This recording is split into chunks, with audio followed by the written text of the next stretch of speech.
देवदेव भगवान शिव त्रिकालदर्शी कैलाशी अविनाशी अवगरदानी, जिनकी पुनित पावन पवित्र श्री महापुराण की कथा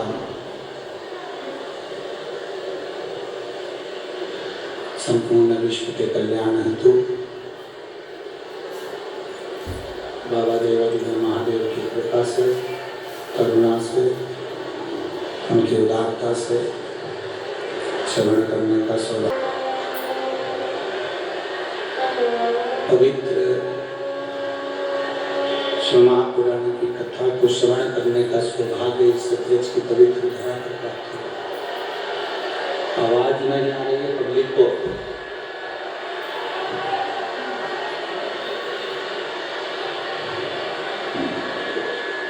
ब्रज की इस पवित्र भूमि पर 7 दिवसीय शिव महापुराण की कथा श्रवण करने का सौभाग्य मिला है।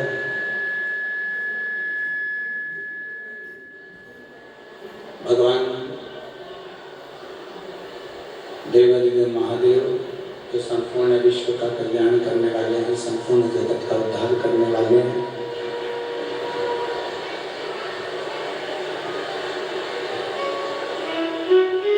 ब्रज 84 कोस की भगवान कृष्ण की क्रीड़ा स्थली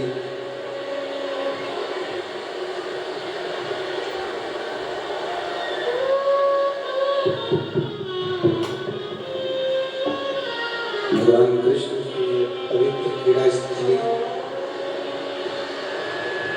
जहाँ भगवान कृष्ण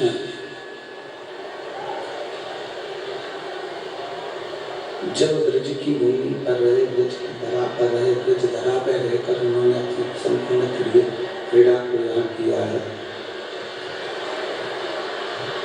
शंभु शंभु शंभु शंभु शंभु शंभु शंभु शंभु शंभु शंभु शंभु। पहले जैसे ही कर दो बेटा, कल जैसे ही कर दो, उसको आवाज नहीं आ रही किसी को भी, न बाहर आवाज है न अंदर आवाज है। शंभु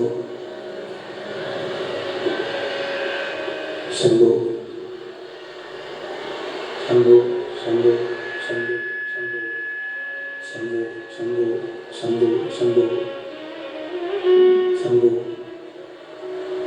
शंभु। ब्रज की पवित्र भूमि, ब्रज की पवित्र धरा, जहाँ भगवान कृष्ण संपूर्ण समय में ब्रजवासियों के साथ में नित्य लीला भगवान कृष्ण ने धारण करी।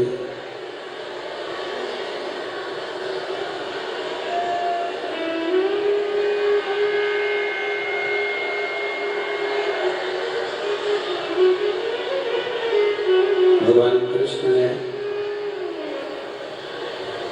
अपनी संपूर्ण लीलाओं को ब्रज की इस पवित्र भूमि पर धारण किया है।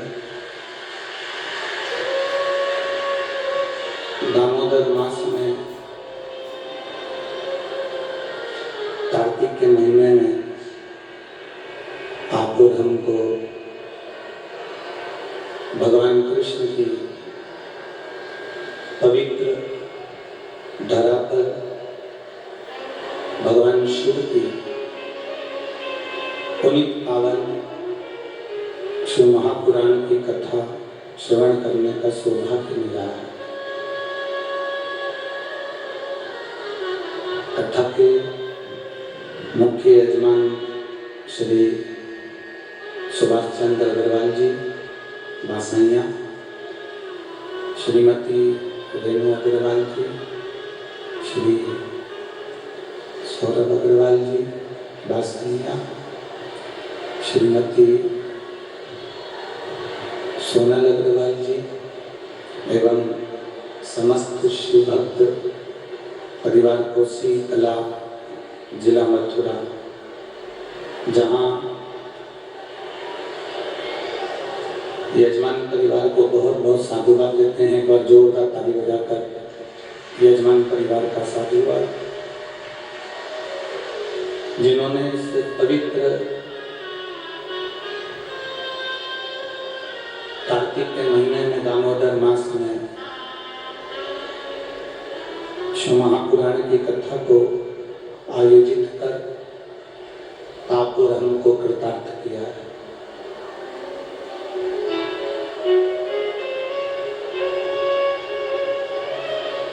कल एक सुंदर प्रसंग में आपको कहा था कि बिना भक्ति के मुक्ति नहीं मिल सकती। जब तक भक्ति का बल नहीं बढ़ेगा तब तक मुक्ति का मार्ग सुलभ हो नहीं पाएगा। अब भक्ति को बढ़ाएं तो बढ़ाएं कैसे?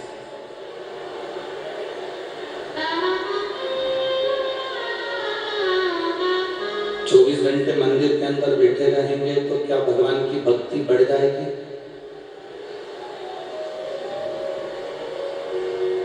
चौबीस घंटे अगर कथा में बैठे रहोगे तो क्या भगवान की भक्ति बढ़ जाएगी? 24 घंटे गंगा यमुना नर्मदा सरयू छिपरा सरस्वती के तट पर बैठे रहोगे तो क्या भक्ति बढ़ जाएगी? 24 घंटे किसी तीर्थ में जाकर बैठे रहोगे तो क्या भक्ति बढ़ जाएगी?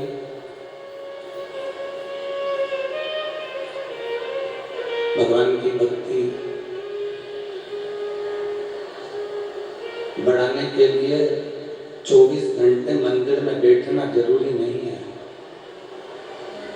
भगवान की भक्ति बढ़ाने के लिए गंगा यमुना सरस्वती के तट पर जाकर 24 घंटे बैठना जरूरी नहीं है। महापुराण की कथा करती है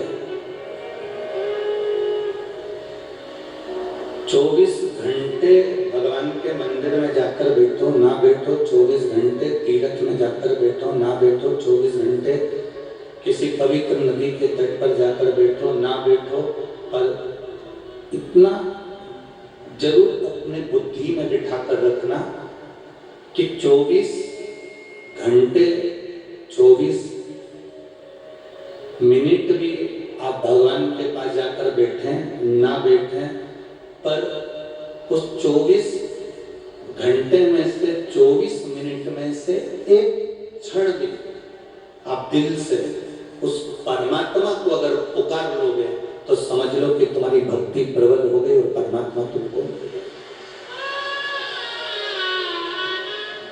पहले भी हमने इस कथा में एक वर्णन किया था, भगवान की कथा का वर्णन आपको पहले भी कराया। बच्चा रोता है, माँ के कानों में शब्द जाता है,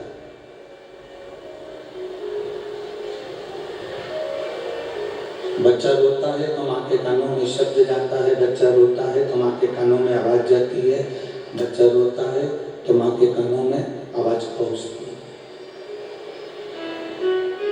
बच्चे के रोने की आवाज माता के कानों में जाती है, पर माँ अपना काम छोड़कर नहीं आती। माँ अगर भोजन बना रही है तो वो भोजन बनाती रहती है, बर्तन मांज रही है तो बर्तन मांजती रहती है। माँ के कानों में शब्द जरूर गया है, माँ के कानों में आवाज जरूर गई है, पर माँ अपने काम को छोड़कर नहीं आई है, माँ अपने कार्य को छोड़कर नहीं आई है, माँ अपना काम नहीं छोड़ी। पर यदि बच्चा एकदम चीख कर रो दे बच्चा एकदम चिल्ला कर रो दे, एकदम चीख कर रो दे, एकदम चिल्ला कर पुकार ले, एकदम चीख कर रोएगा, बच्चा एकदम चीख कर रोएगा, तो ये निश्चित है कि माँ अपना काम छोड़कर, अपना कार्य छोड़कर, माँ अपना संपूर्ण कार्य छोड़कर उस बच्चे के पास दौड़कर आ जाती है। बच्चा अगर रो रहा है, बच्चा रुदन कर रहा है तो माँ नहीं आई, बच्चा रो रहा है तो माँ नहीं पहुंची। पर यदि बच्चा एकदम चीख कर रोया, चिल्ला कर रोया, तो माँ उस बच्चे के पास पहुंची। शिव कथा भी यही कह रही है, भगवान शंकर का संवाद भी यही कह रहा है। जिस समय आप, जैसे बच्चा एकदम चीखता है तो माँ दौड़कर बच्चे के पास आ जाती है। शिव कथा कहती है जिस समय आप एक क्षण, एक मिनट, एक पल, एक घड़ी भी दिल से अगर भगवान को पुकारोगे तो भगवान दौड़कर तुम्हारे पास में आकर खड़ा हो जाता है। एक क्षण भी अगर आप, एक पल भी अगर आपने उसको पुकारा है, एक क्षण भी यदि आपने उसको बुलाया है तो वो आपके पास में आकर खड़ा हुआ।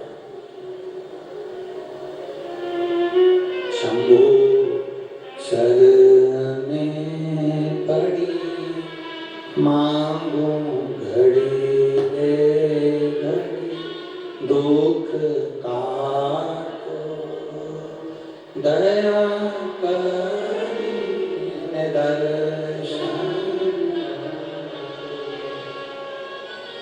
जैसे पुकारा वैसे वो आया। आप सब ब्रज के निवासी हो, ब्रज की पवित्र भूमि पर आपका निवास है, आप ब्रज की पवित्र धरा पर रहते हो। हम आपसे एक बात पूछें, आप सब उत्तर जरूर देना।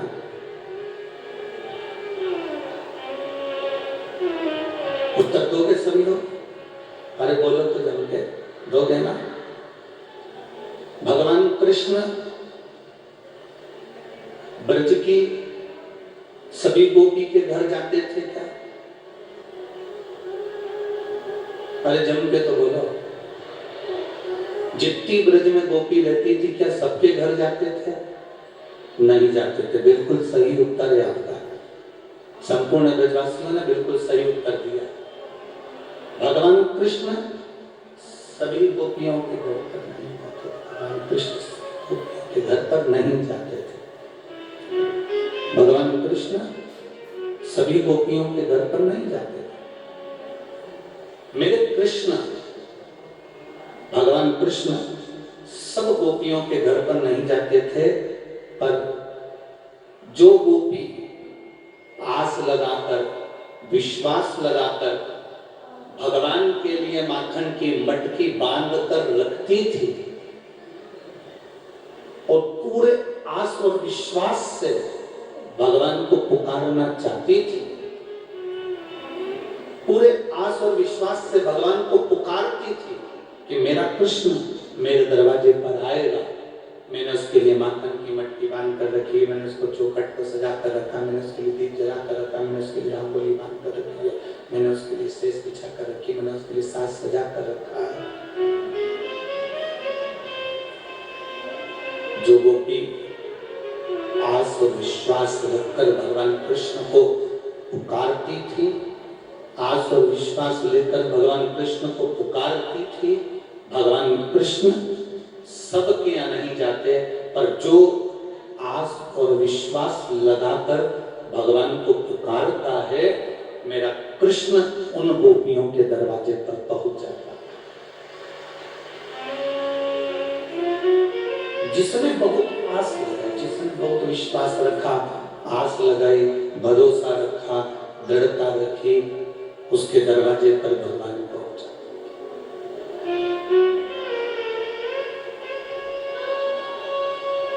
आप अगर आस लगाकर बैठे हो, आप अगर विश्वास रखकर बैठे हो कि मैं आया हूं कथा में,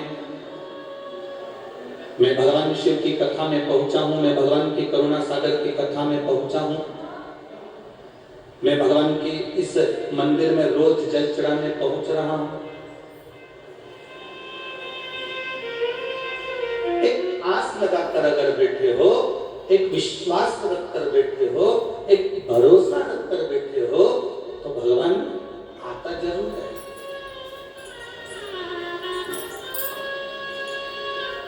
संसार पर किया गया भरोसा एक दिन टूट जाता है। संसार पर किए गए भरोसा एक दिन टूटे। संसार पर किया गया भरोसा एक न एक दिन टूट जाए, पर मेरे भगवान पर किया गया भरोसा, मेरे भोलेनाथ पर किया गया भरोसा कभी नहीं टूटता, वो प्रबल से प्रबल होता चले जाता। भरोसा नहीं टूटता। दुनिया के लोग तुम्हारे भरोसे को तोड़ देंगे, दुनिया के लोग तुम्हारे विश्वास को तोड़ देंगे, दुनिया के लोग तुम्हारे भरोसे को तोड़ सकते हैं, पर जिसने भगवान पर भरोसा करा, जिसने भोलेनाथ पर भरोसा करा, जिसने अपने इष्ट पर भरोसा करा, उसका भरोसा कभी टूटा नहीं, वो भरोसा कभी टूटता नहीं।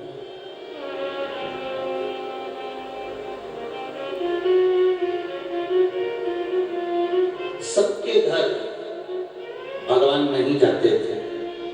जो आस लगाकर बैठता था, भगवान उसके घर जाते थे। जो विश्वास रखकर बैठता था, भगवान उसके दरवाजे जाते थे। अब एक बात आपसे पूछें, आपके घर में 5 लोग रहते हैं, क्या 5 ही लोग कथा में आते हैं? अरे जम के तो बोलो, नहीं आते। घर में 10 लोग रह रहे हैं, तो क्या 10 ही लोग भगवान की कथा में आते हैं? नहीं आते। कथा में कौन आ गया? जिसके हृदय में कहीं भगवान समाया हुआ था, जिसके हृदय में पूर्व से भगवान की अविरल भक्ति समाई हुई थी, बस भगवान उसी के हृदय में विराजमान होकर उसको खींचकर शिव महापुराण की कथा तक लेकर आ जाते हैं। भगवान शंकर उसको खींचकर अपने पास ले आते हैं।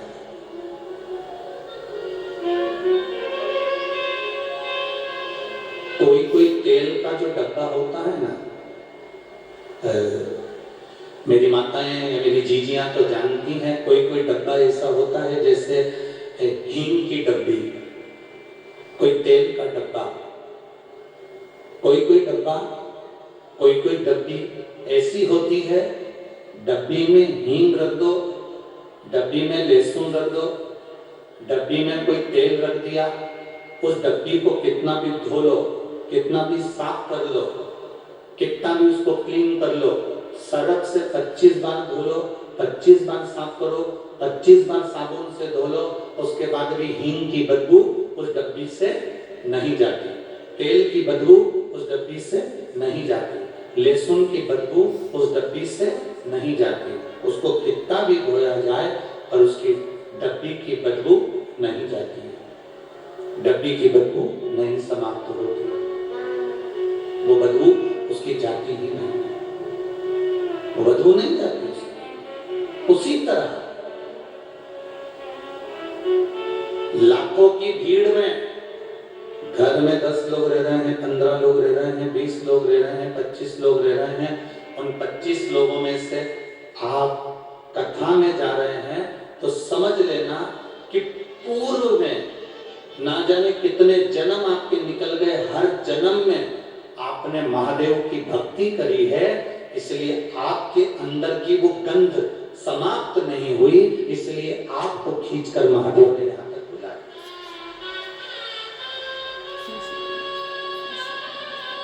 वो गंध है आपके अंदर। और शंभु शरणे पड़ी मांगो घड़ी दुख काटो दया करी ने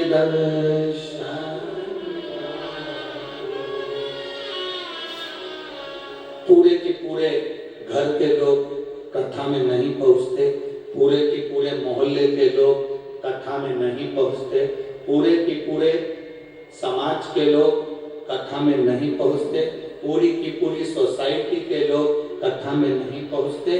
कथा में वही पहुंचता है जो आस लगाया बाबा से, जो विश्वास रखा बाबा पर, जिसने भरोसा दृढ़ बना लिया।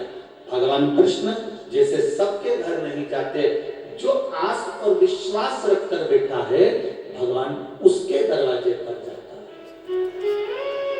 उसी तरह जो आस और विश्वास के साथ भगवान की अविरल भक्ति को पाना चाहता है, भगवान कृष्ण की, भगवान शिव की अविरल भक्ति को जो प्राप्त करना चाहता है, जिसके अंदर आस भी है, विश्वास भी है, भरोसा भी है, दृढ़ता भी है, और पूर्ण भरोसे के साथ जो भगवान को रिझा रहा है, भगवान उसके करीब में आ रहा है, उसके पास जा रहा है। आपकी दृढ़ता, आपका विश्वास, आपका भरोसा जितना पक्का होगा, शिव को क्या प्रिय नहीं है। लंका के राजा रावण को सोने की लंका दे दी थी, लंका के राजा रावण को दुनिया का सारा ठाट दे दिया था, लंका के राजा रावण को ऐसी कोई वस्तु नहीं थी जो रावण के पास में नहीं थी, सब कुछ दिया। मेरे शंकर ने लंकाधिपति लंकेश को, रावण को दुनिया का सारा सुख प्रदान कर दिया। ऐसा क्या था जो बाबा ने नहीं दिया लंकाधिपति को?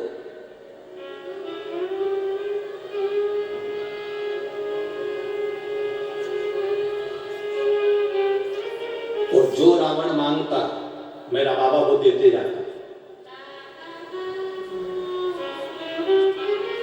क्योंकि भगवान शंकर के प्रिय भक्तों में रावण की गिनती थी। भगवान शंकर के प्रिय भक्तों में रावण को गिना जाता था, प्रिय भक्तों में। जो रावण मांगता वो भगवान दे देते।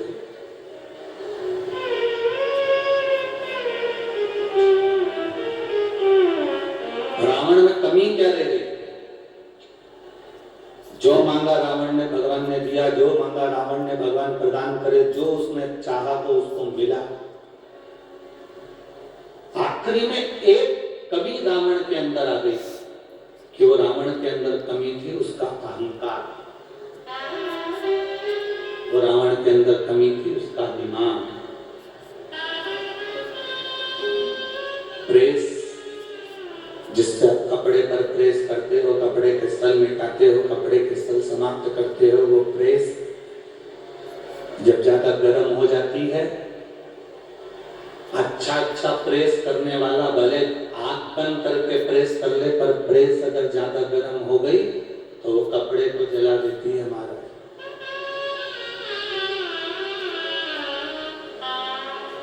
प्रेस जब ज्यादा गर्म हो जाती है कपड़े को जला देती है। अहंकार जब ज्यादा बढ़ जाता है, अभिमान, अहंता, अभिमत्ता, अहम जब बढ़ जाता है तो हमारे कुल को और हमारे घर को, परिवार को समाप्त कर देता है। रावण के साथ में वही। एक बात हम लोग पहले भी कहे, आज फिर कहते हैं, हिम्मत बुरे कर्म कर बंदे वरना पछताएगा, भगवान की आंखों से तू बच नहीं पाएगा, तू बच नहीं पाएगा। अरे ओ अज्ञानी मत करना, अरे ओ अज्ञानी मत करना, तेरे कर्म का फल भी तू ही पाएगा, जैसा किया तूने तेरे आगे आएगा। मत बुरे कर्म कर बंदे वरना पछताएगा, भगवान की आंखों से तू बच नहीं पाएगा, तू बच नहीं पाएगा।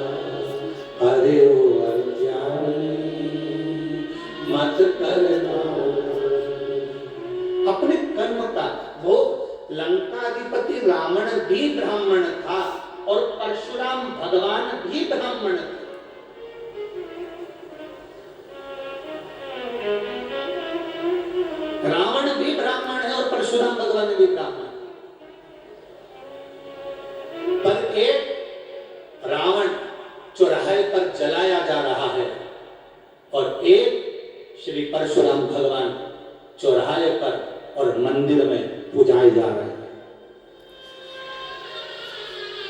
रावण भी ब्राह्मण है, परशुराम भगवान भी ब्राह्मण है, बस केवल अंतर इतना है, रावण के पास में भी सब कुछ था, सत्ता थी, वैभव था, धन था, दौलत थी, सारे ग्रह उसके अनुकूल थे, सारे नक्षत्र उसके अनुकूल थे, सारे देवता उसके अनुकूल थे।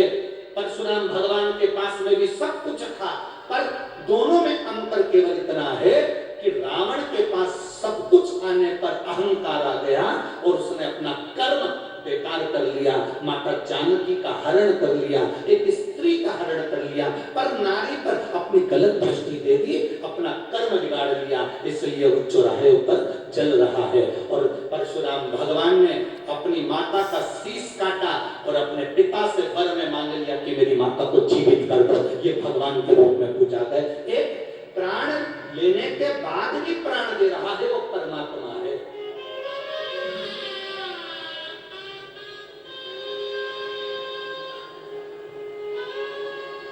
अच्छा कर्म करने का जब मौका मिले,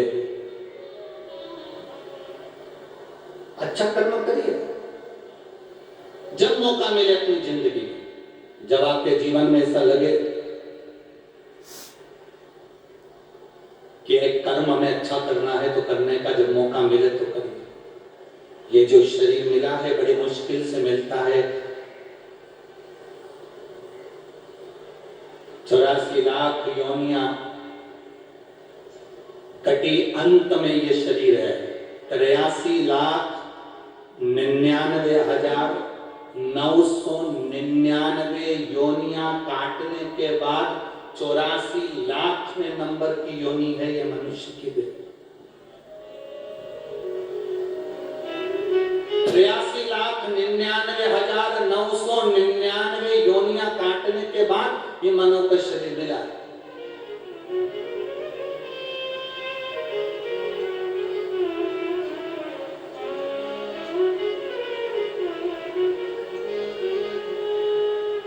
एक बहू ने हमसे पूछा, गुरुजी ये बताओ कि हमारे घर में हमें टाइम नहीं मिलता भगवान का भजन करने का, हमें समय नहीं मिलता भगवान की भक्ति करने का, हम मंदिर भी नहीं जा पाते क्योंकि घर में बच्चे रहते हैं तो स्कूल छोड़ना रहता है, ये काम रहता है, वो काम रहता है। एक बहू से पूछो कितना घर में काम रहता है। गुरुजी हम बहुओं को आप कुछ बोलेंगे कि हम बहू कितनी देर भगवान का भजन कर लें? हमने कहा बहुओं से बस केवल इतना निवेदन है, जितनी देर तुम पेंसिल से लाइन खींचो और डब्बा भरो, उतनी देर लगती है, उतनी देर भगवान का भजन कर लिया। बहुत उतना। एक क्षण मेरे भगवान कृष्ण ने गोपियों से पूछा, गोपियों तुम मुझे याद करती हो? क्या गोपियों तुम मुझे याद करती हो? भगवान कृष्ण के शब्द सुनकर गोपियों ने कहा, याद करना उसी को कहते हैं, एक कृष्ण याद उसको किया जाता है जिसको भुला दिया गया हो।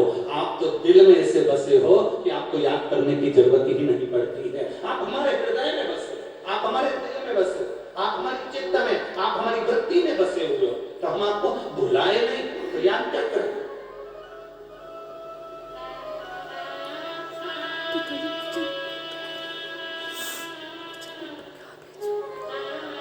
काम में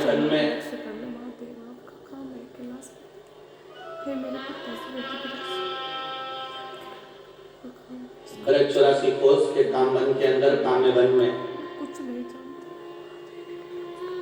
एक शिव जी का एक मंदिर है जो भगवान कृष्ण शिव जी को आमंत्रित करे थे और शिवलिंग प्रकट हुआ था, जिसका नाम रामेश्वर महादेव है। आप लोगों में से किसी ने काम्यवन में रामेश्वर महादेव के दर्शन किए हैं? जिनमें करे हो हाथ ऊंचा करिए जरा।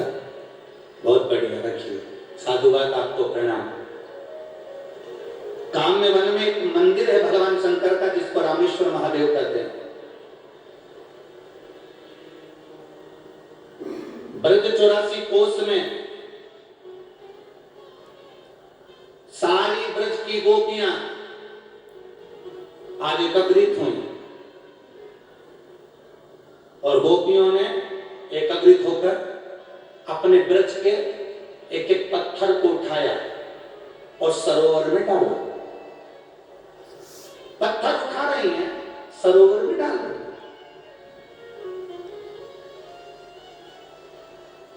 अब श्री दामा को मालूम पड़ा कि ब्रज की गोपियां कुछ एक नया खेल खेलना सीख गई हैं। ब्रज के पत्थर लेकर आती हैं और वो पत्थर को सरोवर में डालती हैं। अब श्री रामा ने मनसुका से कहा, फिर मधुसूदन तक बात गई, मधुसूदन से फिर भगवान कृष्ण के पास बात गई और भगवान कृष्ण के पास जब बात हुई, भगवान कृष्ण के संबोधन जब मालूम पड़ा, भगवान कृष्ण के कानों में जब शब्द पहुंचा तो भगवान कृष्ण ने पूछा, मधुसूदन क्या हुआ? मधुसूदन कहते हैं, प्रभु जी एक बात कहना चाहते हैं रे कन्हैया। कन्हैया पूछे क्या? ब्रज की गोपियां ना जाने कौन सा खेल लेकर आएंगे, सारे ब्रज के पत्थर उठा उठा के सरोवर में डाल रही हैं। पूरे 84 कोस में जहां कर तुम्हें जहां मर्जी पड़े वहां पर घूम कर देख लो, ब्रज की गोपियां पत्थर लाती हैं और सरोवर में डाल देती हैं।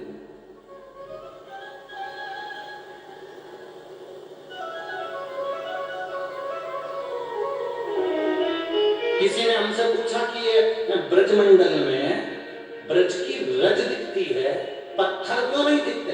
तो हमको तो लगता है कि रामेश्वर महादेव की कथा से हमको मिलता है कि सारे पत्थर तो गोपियां पहले ही सरोवर में पटक रजी रज बची। अब भगवान कृष्ण के कानों में शब्द गया तो भगवान कृष्ण तुरंत गए।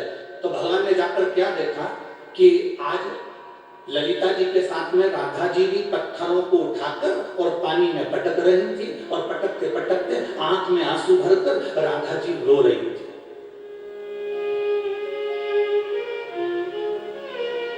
भगवान कृष्ण जैसे पहुंचे तो ललिता जी वहां से हटी और भगवान कृष्ण ने राधा जी से पूछा, राधा, हे राधा, राधा।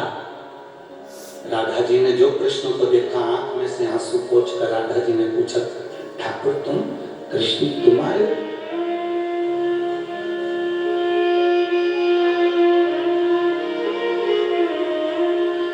कन्हैया आप? क्या बात है? भगवान कृष्ण ने पूछा, राधा हम ये पूछना चाहते हैं, ये ब्रज में कौन सा खेल हो रहा है? जितनी भी गोपियां हैं वो पत्थर उठा उठा कर ले जाकर सब डाल रही हैं सरोवरों में, ये कौन सा खेल चालू हो गया?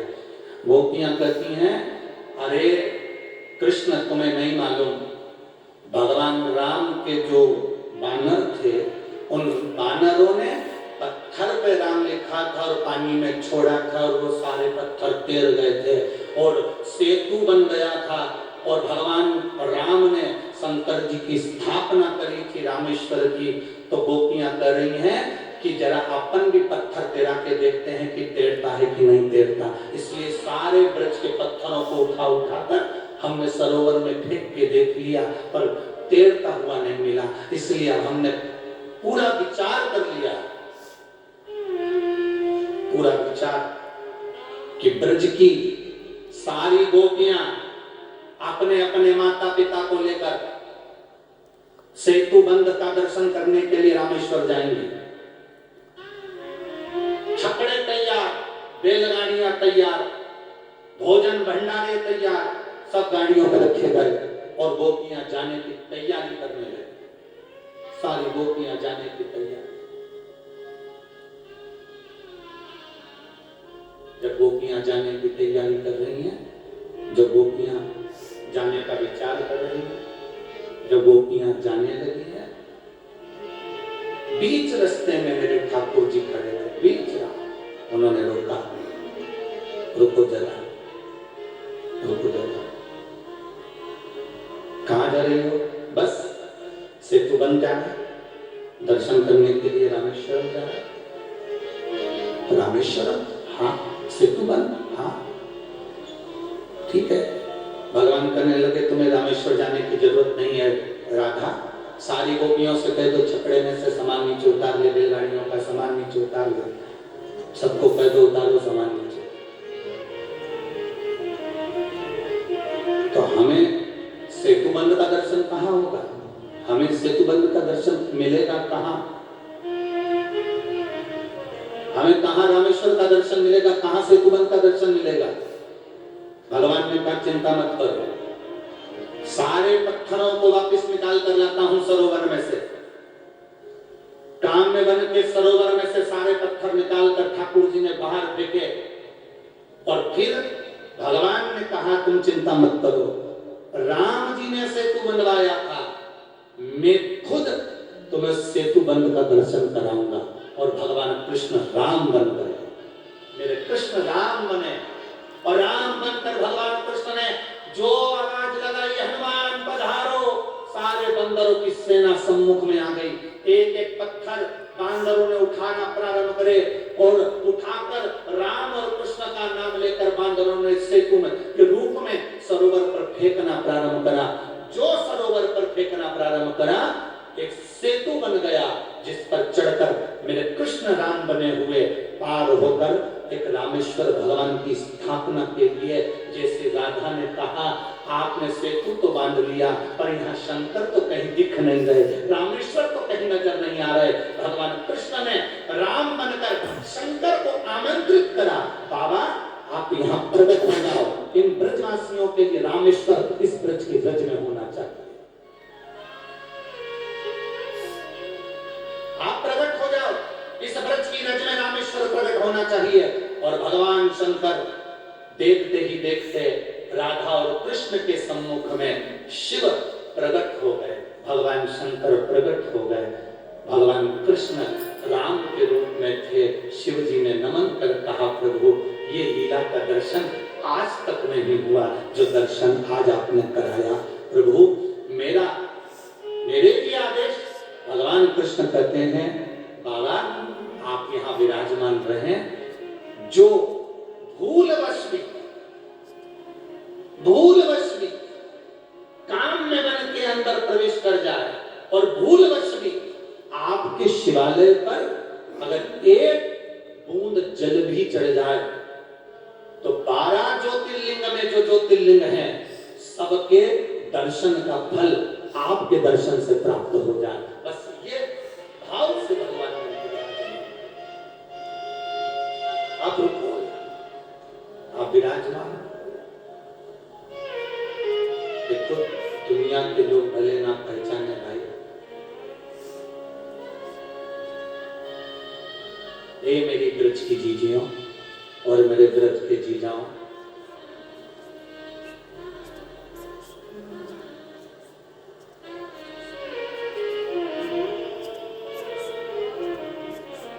ब्रज की जीजियों और ब्रज के जीजाओं, एक बात याद रखना, अपने भीतर उतार कर रखना, अपने एक बात अपनी जिंदगी में उतार कर रखिएगा।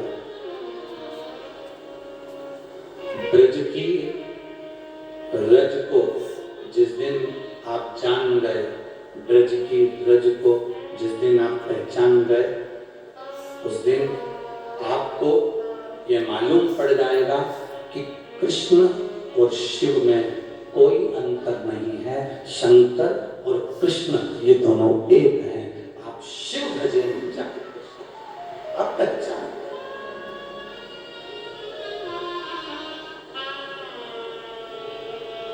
जिस दिन आप जानोगे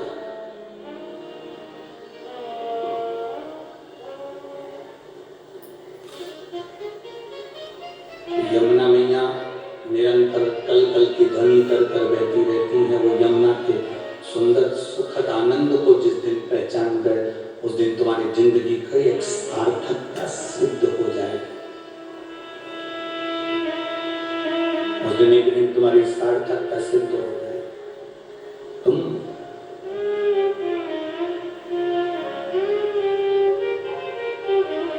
जिस यमुना जी में से मथुराधीश प्रकट हुए हैं, जिस यमुना जी में से द्वारकाधीश प्रकट हुए हैं, जिस यमुना जी की लहरों से स्वयं श्रीमद् वल्लभाचार्य जी अपने वेद और पुराणों का आनंद पाते थे, जिस यमुना जी के सुंदर संवादों में, यमुना जी की तरंगों से, लहरों से स्वयं मेरे श्री जी बाबा आनंद की राशि को प्राप्त कर लेते थे, वो यमुना कोई साधारण है?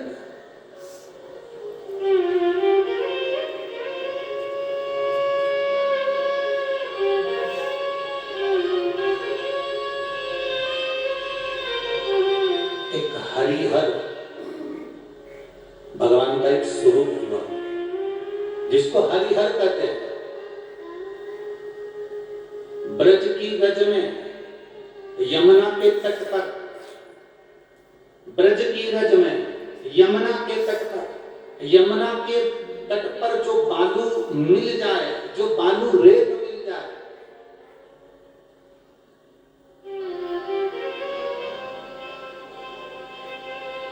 उस बालू की रेत पर भी अगर हम स्नान करते समय थोड़ा सा जल लेकर बालू की 2 ढेरी बनाकर उस पर जल यमुना का समर्पित कर दें तो हरि और हर का मिलन का सुख इसी यमुना के घाट पर हमें प्राप्त हो जाता है।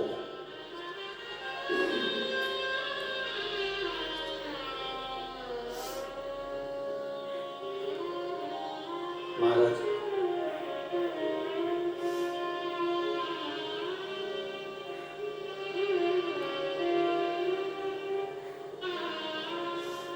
थारो जलमा ब्रह्मा जी नहावे, ब्रह्मा जी नहावे डुबकी लगावे। हे यमुना, तुम्हारे जल में ब्रह्मा जी स्नान करते हैं, डुबकी लगाते हैं। और ब्रह्माणी क्या करती है? ब्रह्मा डुबकी लगा रहे हैं, ब्रह्मा स्नान कर रहे हैं, ब्रह्माणी क्या कर रही है? ब्रह्मा जी नहावे डुबकी लगा।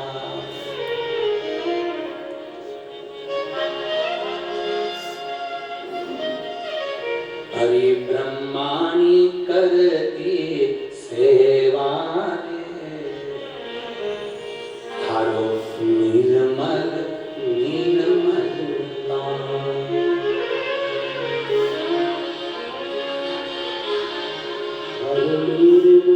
हे यमुना, हे यमुना, तेरे जल में ब्रह्मा स्नान करते, ब्रह्माणी सेवा करती, नारायण स्नान करते, नारायणी सेवा करती, शिव स्नान करते, पार्वती सेवा करती, इंद्र स्नान करते, इंद्राणी सेवा करती। 33 कोटि देवता तेरे जल में स्नान करने के लिए आते और उनकी देवियां तेरे घाटों पर सेवा का क्रम करती, तेरे घाटों पर सेवा करती।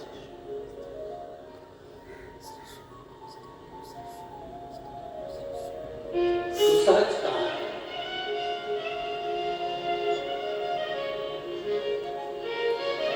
तेरी सहजता।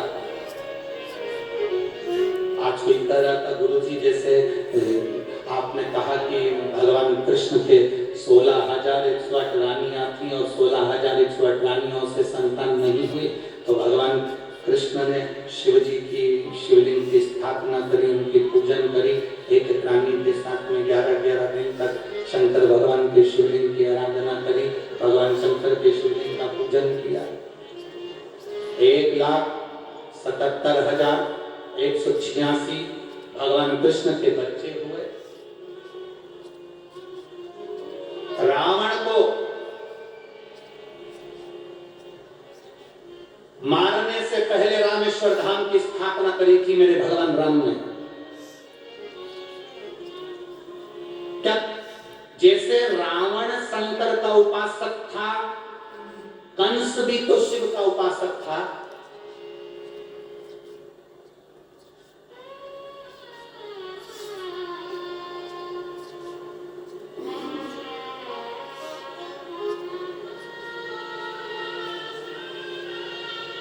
कंस भी तो शिव का उपासक था। जैसे रावण शंकर का उपासक था और रावण को मारने से पहले राम जी ने भगवान रामेश्वर की स्थापना करी थी। तो कंस को मारने के लिए जब भगवान आए, भगवान कृष्ण और बलराम जब मथुरा में पहुंचे, तो जैसे उन्होंने रावण को मारने से पहले शिव की आराधना करी, तो क्या भगवान कृष्ण ने कंस को मारने के समय पर किसी शिवलिंग की स्थापना करी?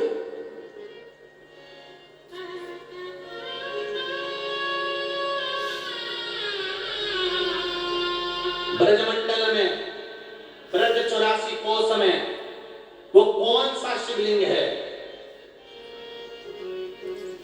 जिसको कंस को मारने के समय पर भगवान ने स्थापित किया।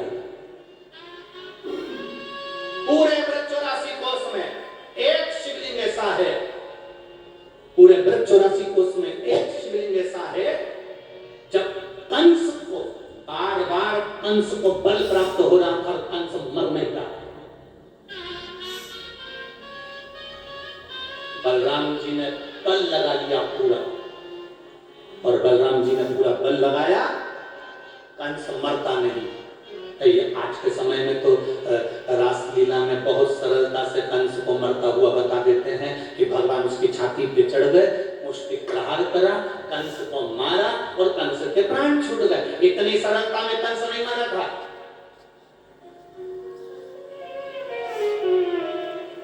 राक्षसों से पीछा इतनी जल्दी नहीं छूट जाता।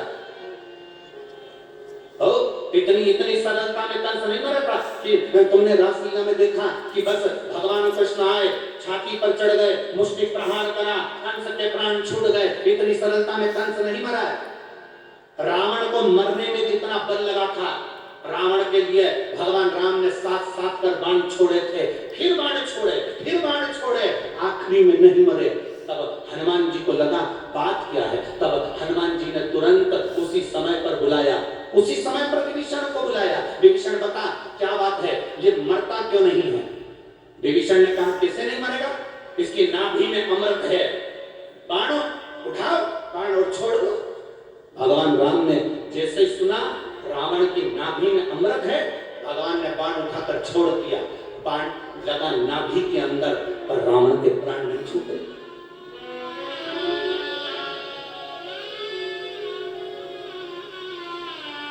रावण नहीं मारा।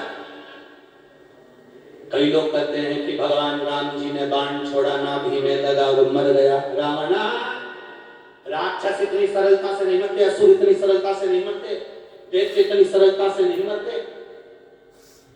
राम जी ने जैसे बाण छोड़ा, रावण नहीं मरा। लक्ष्मण जी को क्रोध आ गया, विभीषण को पास में बुलाया। विभीषण इधर आ। विभीषण ने कहा बोलिए महाराज, तूने कहा था नाभि में अमृत है, मेरे भाई ने बाण छोड़ा, ये मरता क्यों नहीं है। लक्ष्मण जैसे ही बोले, विभीषण ने कहा प्रभु मुझे तो जितना मालूम था मैंने आपको बता दिया, क्योंकि मेरे सामने लंकाधिपति रावण ने वर मांगा था ब्रह्मा जी से कि वर दीजिए कि मेरी नाभि में अमृत रहे, तो नाभि में अमृत दिया, जब वो सूखेगा तब तू मरेगा। तो उतना तो मैंने सुना था, मैं आ गया। तब उसी समय पर विभीषण ने कहा इसके आगे मुझे नहीं मालूम कि मरता क्यों नहीं है। लक्ष्मण जी ने हनुमान जी को बुलाया, हनुमान जरा पता करो कि ये रावण मरता क्यों नहीं है। हनुमान जी जैसे आए, हनुमान जी ने कहा जो प्रभु आज्ञा। हनुमान जी पहुंच गए, एक विद्वान का रूप रखकर लंका के अंदर, एक ज्योतिषी का रूप रखकर, एक विद्वान का रूप रखकर हनुमान जी लंका में प्रवेश कर गए। लंका में प्रवेश करे और लंका में घूमते घूमते सारे लंका वासियों की नारियों के हाथ देख देख कर हनुमान जी ने बता दिया तुम्हारे यहाँ पर एक बंदर आया था, आग लगाई थी, उत्पात मचाया था, ऐसा हुआ था, फिर उसके साथ एक और आया था, सीख देकर गया था, नहीं समझा, तुम्हारे यहाँ पर इतने मर गए, तुम्हारे यहाँ इतने जिंदा हैं। ये हनुमान जी ने सबका भाग्य बताना चालू करा। सूचना पहुंच गई मंदोदरी के पास में। मंदोदरी से कहा मंदोदरी तेरा भी भाग्य दिखा ले। मंदोदरी राजघराने से, राजभवन से रथ में बैठकर बाहर आई और ज्योतिषी के चरणों में बैठकर कहती है बाबा मुझे बताओ मेरा भाग्य क्या कहता है। हाथ देखते से ही मंदोदरी ने अपना हाथ जैसे ही हनुमान जी के हाथ में दिया, जो ज्योतिषी का रूप रखे थे, हनुमान जी ने हाथ देखते से कह दिया मंदोदरी तू बड़ी विद्वान है, तेरे कारण तेरा पति आज भी जिंदा है। हे मंदोदरी तेरे कारण तेरा पति आज भी जिंदा है, केवल तू है जो तेरे पति को बचा कर रखी है। तेरे पास में कुछ ऐसा है मंदोदरी जिसके कारण तेरा पति नहीं मर रहा है। मंदोदरी ने हाथ जोड़कर कहा महाराज जी बिल्कुल सही कह रहे हो आप। मेरे पति ने जब तप करा था, तप करते समय मेरे पति ने वर मांगा था ब्रह्मा जी से मुझे वर दो, वर प्रदान करो कि मैं मरूं ना। नाभि में अमृत मांग लिया था, पर मेरे पति भी बड़े विद्वान थे, उनको मालूम था नाभि में अमृत है कभी भी बाण छूटेगा मेरी नाभि में लगेगा और मैं मर जाऊंगा। इसलिए मेरे पति ने ब्रह्मा जी से कहा था, अगर नाभि में अमृत तुम दे रहे हो तो जो बाण मेरी नाभि में लगेगा वो बाण भी मुझे दो। और मेरे पति को ब्रह्मा जी ने बाण दिया, वो बाण मेरे पति ने मुझे ला कर दिया। मैंने उस बाण को अपने सोने वाले कमरे में जिसमें सोती हूँ उसमें खंबे में चुनवा दिया। जब तक वो बाण राम के पास नहीं आएगा तब तक रावण मर नहीं सकता। वो बाण राम के पास आना चाहिए। वो बाण राम जी चलाएंगे, रावण को लगेगा नाभि में तब मरेगा। हनुमान जी ने अपना स्वरूप दिखाया, गदा का प्रहार किया, खंबा तोड़ा, बाण लेकर राम जी के पास पहुंच गए और वो बाण राम जी के हाथ में दिया और राम जी ने जो छोड़ा तब जाकर रावण की नाभि का अमृत सूखा, तब जाकर रावण मरा। जरा विचार करिए, रावण को मरने में इतनी लीला लगी तो कंस क्या झटके में मर जाएगा?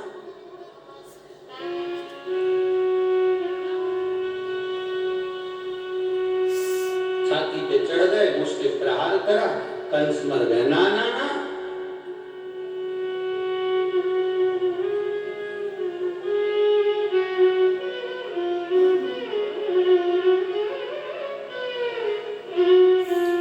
हम कहना नहीं चाहते परंतु कभी कभी मुख से बोलने में आ जाता है। तीन ऐसे हैं कि ये बहुत जल्दी टलते नहीं है। तीन ऐसे हैं जो बहुत जल्दी टलते नहीं है, जाते नहीं है, बहुत जल्दी। कौन कौन? एक बीमारी, एक भिखारी और तीसरा नहीं बोलूंगा, तुम लोगों को बुरा लगेगा।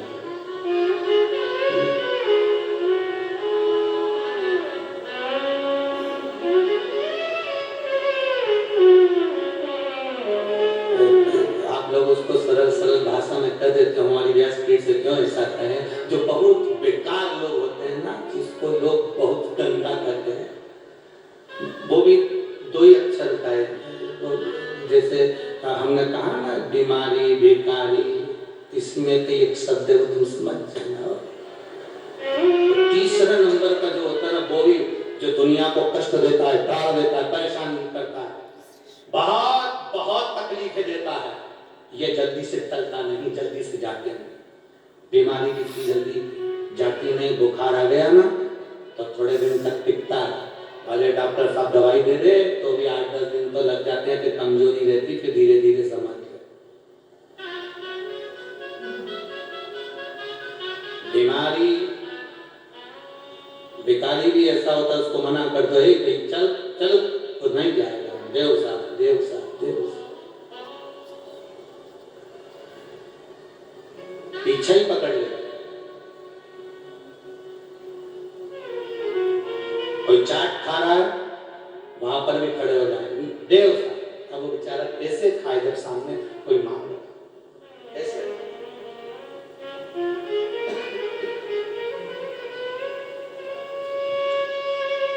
महाराज बहुत जल्दी टलते हैं। इस चित्तवृत्ति में तुम्हें लगता होगा कि कंस बहुत जल्दी मर गया है, एकदम कितना अच्छा रासलीला में एक बहुत सुंदर पाठ अदा किया जाता है और कंस को छाती पे चढ़कर मुष्टि प्रहार कर मार दिया जाता है और कंस इतनी जल्दी मर गया। ना ना, कंस इतनी जल्दी नहीं मरा। बलराम जी ने अपना पूरा बल लगा लिया, पूरा बल, बलराम जी का पूरा बल लग गया था, तब भी कंस नहीं मरा था। पूरा बल लगा दिया बलराम जी ने, पूरा बल, तो भी नहीं।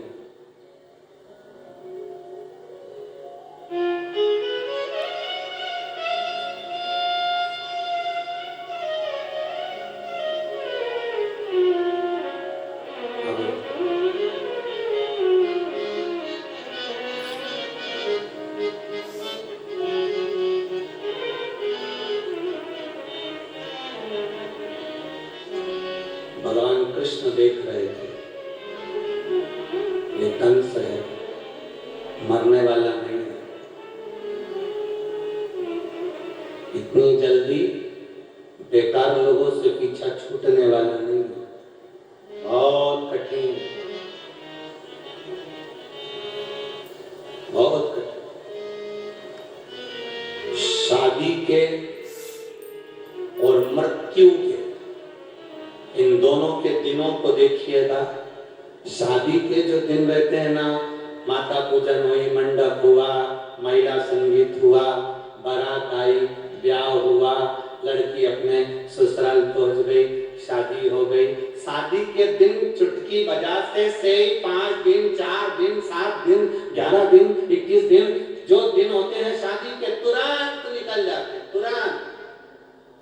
और मृत्यु के दिन, किसी के यहाँ मृत्यु हो गई, मृत्यु के दिन बड़ी मुश्किल से निकलते, बड़ी मुश्किल। ऐसा लगता है बहुत सारे दिन, बहुत सारे दिन। आपके इधर होती कि नहीं होती हमें नहीं मालूम, पर हमारे यहाँ उधर भी मालवा साइड में भी बहुत सारे जो जिनके पास बहुत सारा धन होता है, बहुत जिनकी तमन्नाएं, बहुत सारे शौक होते हैं, उनके यहाँ भी बहुत हमने देखा है।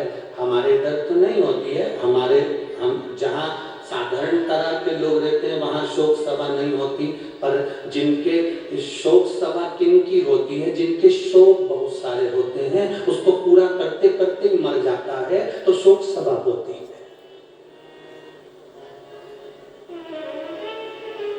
पूरी जिंदगी लग गई शौक पूरे करने में, बेटे को मोबाइल दिलाना है, बेटी को गाड़ी दिलाना है, उसको ये करना है, बहू को ये करना है, छोरे को ये करना है, एक फैक्ट्री डालना है, दुकान डालना है, ऑफिस डालना है, जमीन करना है, मकान बनाना है। जो शौक पूरे करते करते करते करते इधर से कर्जा लिया, इधर से कर्जा लिया, उधर से पैसा उठाया, उधर से उठाया, मेहनत करता रहा, 24 घंटे काम करता रहा, अपने शौक पूरे करने में, परिवार के शौक पूरे करने में, नाते रिश्तेदारों के शौक पूरे करने में, गाड़ी बंगले के शौक पूरे करने में, जो शौक पूरा करते करते करते करते अंत में प्राण छोड़ देता है, उसी के यहाँ शोक सभा होती है। कभी किसी गरीब बड़े के घर में शोक सभा नहीं होती, क्योंकि उसको शोक ही नहीं रहता, तो सभा इकट्ठा करेगा। इतनी जिंदगी के शोक मत पालो कि जिसमें दुख हो।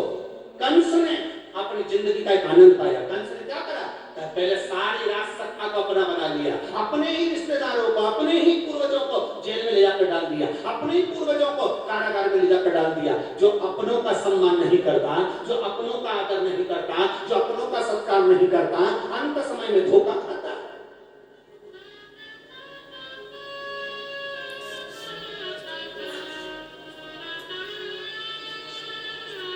अपने घर के बच्चों को एक सीख जरूर देना।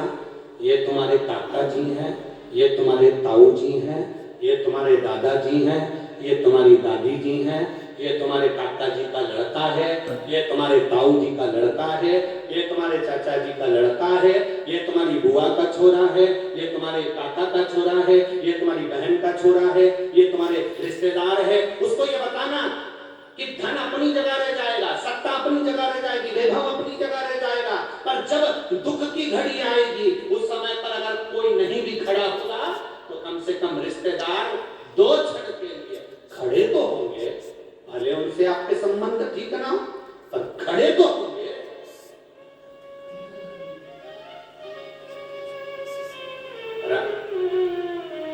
कंस ने सबसे बड़ी गलती करी, अपने ही पूर्वजों को ले जाकर उसके कारागार में डाल दिया, बंदी बना दिया, और सुना नहीं, किसी की नहीं सुनी, किसी की। इतनी सरलता में कंस नहीं मरा, बड़ा बड़ा प्रयास करा गया। बलराम जी ने पूरा बल लगा लिया। आखिरी में बलराम जी ने आकर भगवान कृष्ण से कहा, कन्हैया मैंने पूरा बल लगा दिया, पर ये कंस मरने को तैयार नहीं है। भगवान कृष्ण मुस्कुराते बोले, जब उपजा मुझे चंदन लगा रही थी ना, तो जब उपजा किसको चंदन लगाने जाती थी? अरे बोलो बोलो, जम के बोलो जरा, उपजा किसके यहाँ जाती थी चंदन लगाने?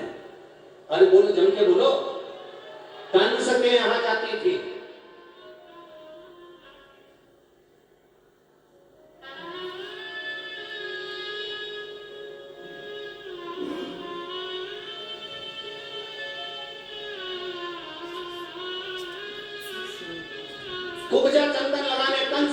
जाती थी, आज कंस के महल में जा रही थी। भगवान कृष्ण ने रोक लिया कुब्जा को। कहाँ जा रही हो? चंदन लगाने। कहाँ जाती हो? कंस के यहाँ। हमको लगा दो। कुब्जा ने कहा ओ कहाँ से आया? राजा का चंदन है और तेरे को लगाऊंगी? भगवान कहते हैं हम भी तो देखे कि राजा के सिर पर जो चंदन लगाया जाता है और संत के सिर पर जो चंदन लगाया जाता है, उस चंदन में अंतर क्या है?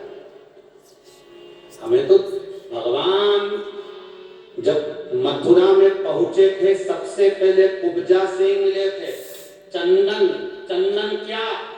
माताएं पूरे हंडी का चावल नहीं देखती, ऊपर का एक चावल निकाल कर माताएं दबा के देख लेती है पका कि नहीं पका। भगवान कृष्ण और बलराम में ये अंतर है। बलराम पूरा बल लगा दिए थे, कंस नहीं मरा। भगवान कृष्ण मुस्कुराकर बोले भैया आप कह रहे हो कंस नहीं मर रहा, मुझे मालूम है वो इतनी जल्दी नहीं मरने वाला। क्यों? क्योंकि मैं जब इस मथुरा में प्रवेश करा था तो कुब्जा से मैंने चंदन मांगा था। मुझे जरूरत नहीं थी चंदन की, मुझे जरूरत नहीं थी चंदन की, क्योंकि मैं चंदन लगा कर आया था। मुझे चंदन की जरूरत नहीं थी, मैंने कुब्जा से चंदन मांगा था। ये जानने के लिए मांगा था कि राजा के मस्तक पर जो चंदन लगता है वो चंदन में आखिर ऐसा क्या था? क्या था ऐसा? मेरे को वो जानना था। तो बस कुब्जा चंदन की कटोरी में से जब मुझे चंदन लगाया कुब्जा में, उतनी देर में मैं चंदन की गंध से पहचान गया कि ये बल से नहीं, ये छल से मरेगा। ये बल से नहीं, ये छल से मरेगा। ये बल से मर ही नहीं सकता।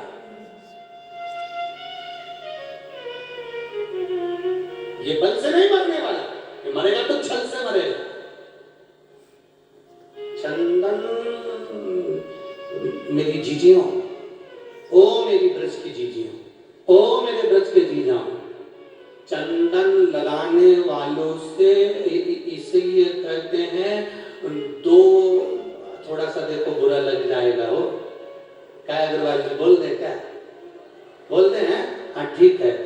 चंदन लगाने वाले और चूना लगाने वालों से बच के रहे।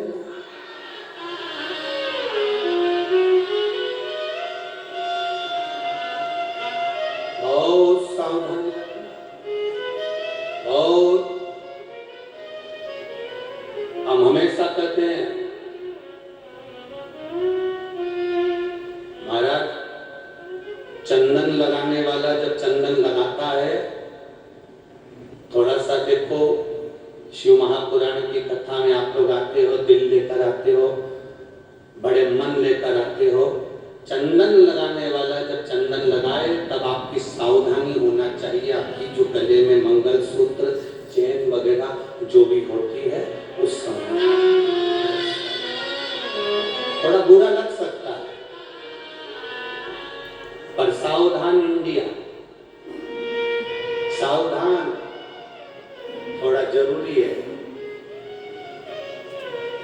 भारत की भूमि पर रहे वो सावधानी जरूरी है। रोडों पर लिखा रहता है निगाह हटी। अरे वारे ब्रजवासियों गजब, फिर से बोलो एक बार, निगाह हटी दुर्घटना घटी। इसलिए जरूरी है।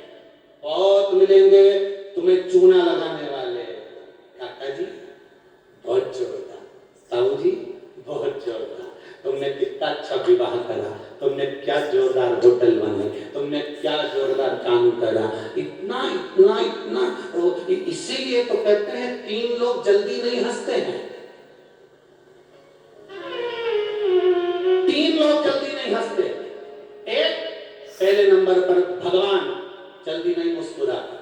दूसरे नंबर पर सरकारी बड़ा अधिकारी। कौन? सरकारी बड़ा अधिकारी, बड़े पद पर कुर्सी पर बैठने वाला जल्दी नहीं हंसता, क्योंकि उसको मालूम है हंसूंगा तो फाइल पे सिग्नेचर करना पड़ेगा, हंसता ही। तीसरे नंबर पर नगर का बहुत धनपति, करोड़पति, वैभवपति बहुत जल्दी नहीं हंसता, उसको मालूम हंसूंगा तो तान देना, हंसते ही मुंह में दबाया तम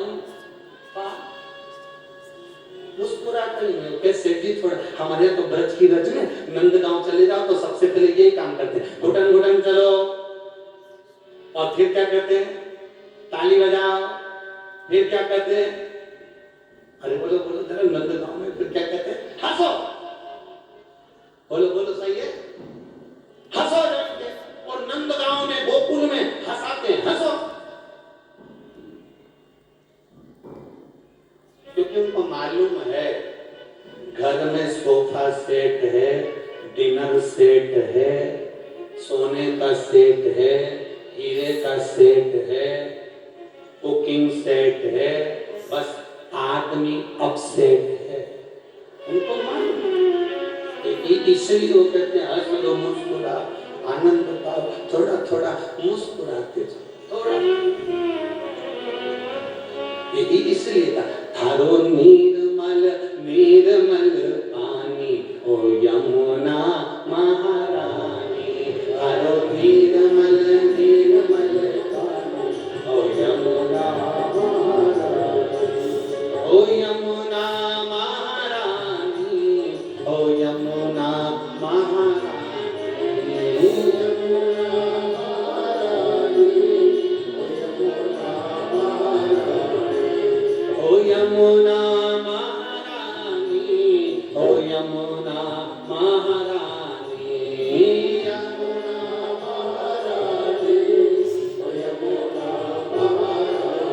ओ थारो निर्मल निर्मल पानी ओ यमुना महारानी, थारो निर्मल निर्मल पानी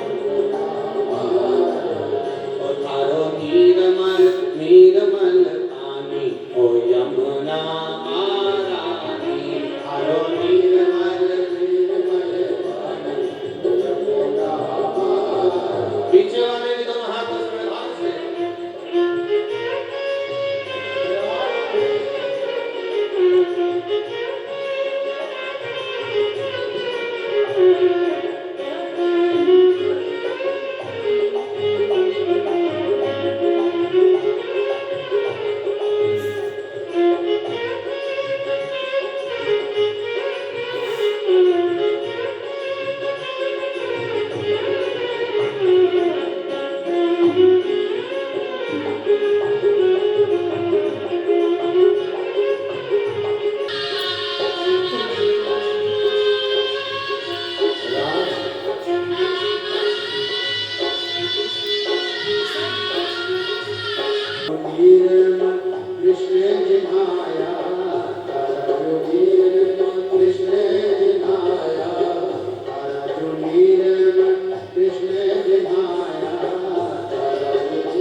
नीरमल नीरमल पानी हो यमुना महारानी। नीरमल नीरमल ओ यमुना महारानी, ओ यमुना महारानी, ओ यमुना। श्याम सुंदर श्री यमुने महारानी की जय जय श्री राधे। हर हर महादेव। अपने स्थान पर बैठकर भगवान देवदेव महादेव से अपने हृदय की बात बड़े भाव के साथ दिल से कही। जहाँ जगह मिले वहाँ बैठो।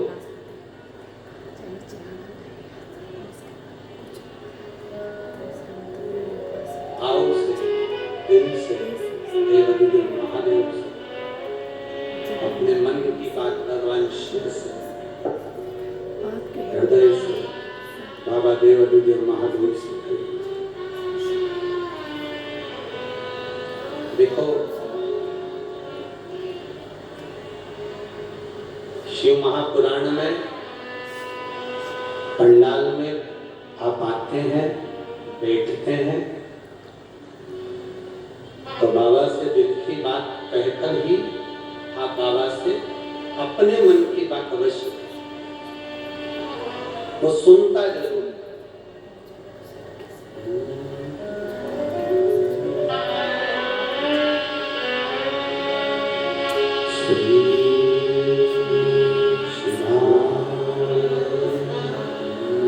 नमस्तु श्री शिवाय, नमस्तु श्री शिवाय, नमस्तु श्री शिवाय, नमस्तु श्री शिवाय, नमस्तु भोला सब दुख काटो, भोला सब दुख काटो, शिव शंकर जगत तेरी माला, भोले बाबा जगत तेरी माला, भोला सब दुख काटो, भोला सब दुख काटो। वेश मंगल मंगलकारी, वेश मंगल मंगलकारी, शमशान वासी शमशान वासी ओ सब दुख काटो, ओ सब दुख काटो। शिव कथा करती है, भगवान शंकर का संवाद कर रहा है, शिव महापुराण की कथा कर रहा है।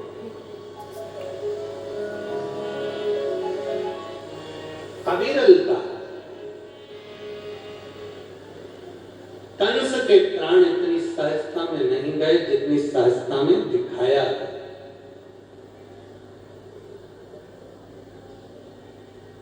बहुत मीठा बोलने वालों से बचकर रहने की जरूरत है। बहुत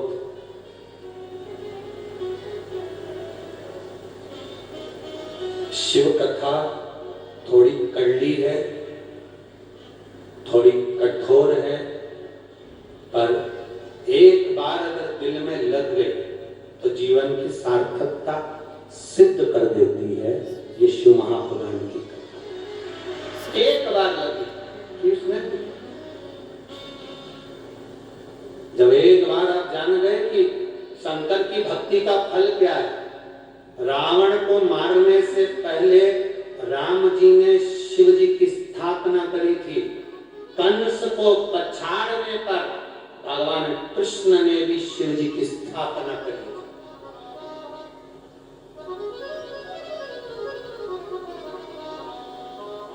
जो कह रहे थे क्या राम जी ने जैसे शंकर जी की स्थापना करी रावण को मारते समय, तो क्या भगवान कृष्ण ने कंस को मारते समय शिवलिंग की स्थापना करी? क्यों ना करी? क्यों ना करी? सरलता से नहीं करा। चंदन जैसे मस्तक पर मेरे कृष्ण के आया, कृष्ण चंदन की गंध से पहचान गए कि ये बल से नहीं छल से मरेगा। और सारा बल लगा लिया बलराम जी ने, पर वो नहीं मरा। कभी कभी बहुत भारी रोग हो जाए, बहुत शरीर में बड़ा से बड़ा रोग भी हो जाए, तो शंकर के मंदिर में झाड़ू लगाना, पोछा लगाना, मंदिर साफ करना, शिव जी का श्रृंगार करना, बेलपत्र उठाकर खाना, जल का आचमन अशोक सुंदरी कुंदकेश्वर महादेव के नाम से करना प्रारंभ करो, रोग से भी निदान होगा। एक पत्र आया, देखिए आज पत्र तो बहुत हैं।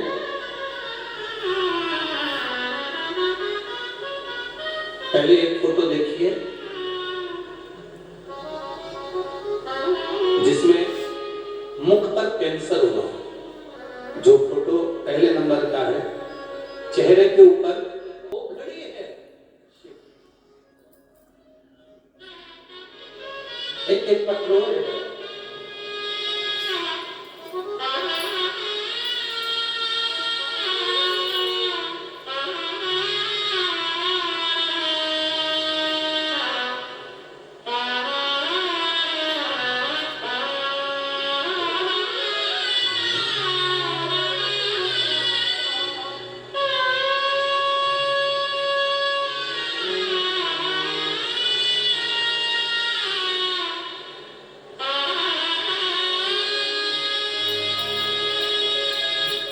मैं सावित्री कुमारी मथुरा से परखम की रहने वाली हूँ। कहीं बैठी हो सावित्री जी? हाथ हिला सकती हैं। सावित्री कुमारी मथुरा से परखम की रहने वाली हूँ। मेरा मोबाइल नंबर ये है। गुरुदेव, शिव जी का मैं क्या वर्णन करूं? मेरा बच्चा 8 साल से बोलता नहीं था। कहीं बैठी हो सावित्री जी? अपने बेटे को लेकर आई हो तो हाथ हिलाइएगा। अगर कहीं बैठी हो तो हाथ हिला सकती है। सावित्री जी मथुरा परखम से कहीं बैठी हो तो हाथ हिला सकती है।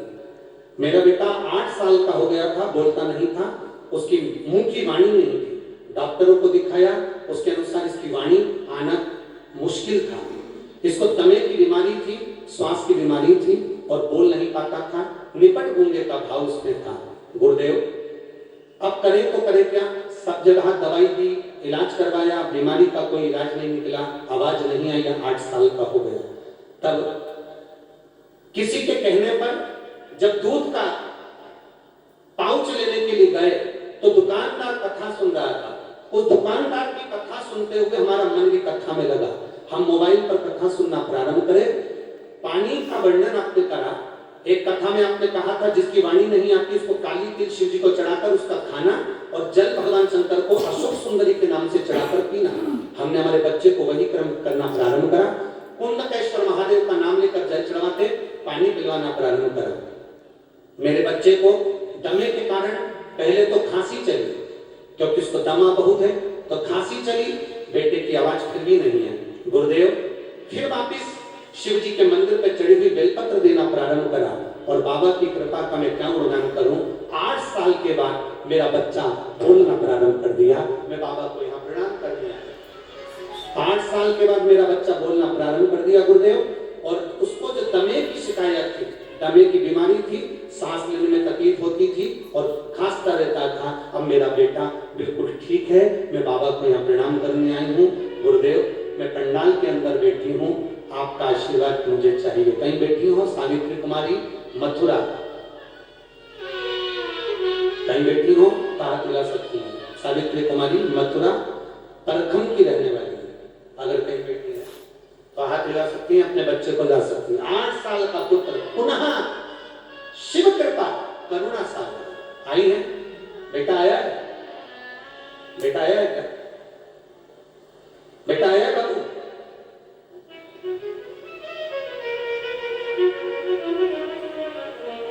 हाँ लिया उसको, लिया लिया लिया लिया।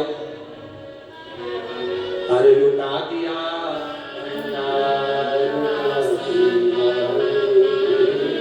कर दिया माला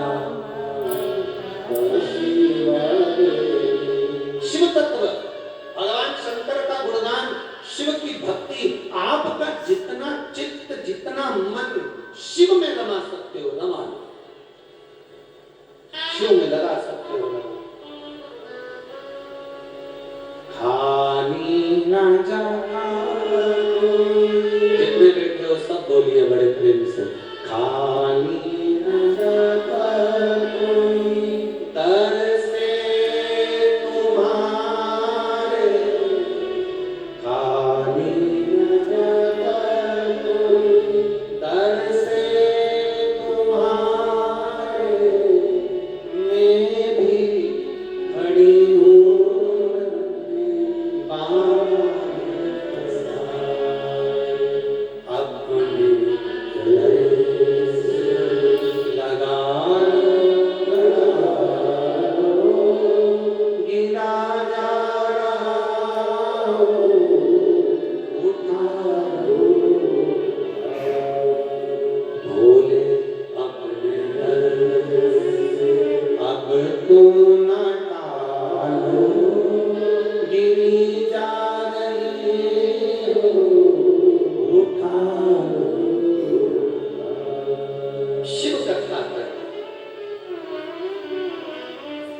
शिव करुणा सागर की कथा है।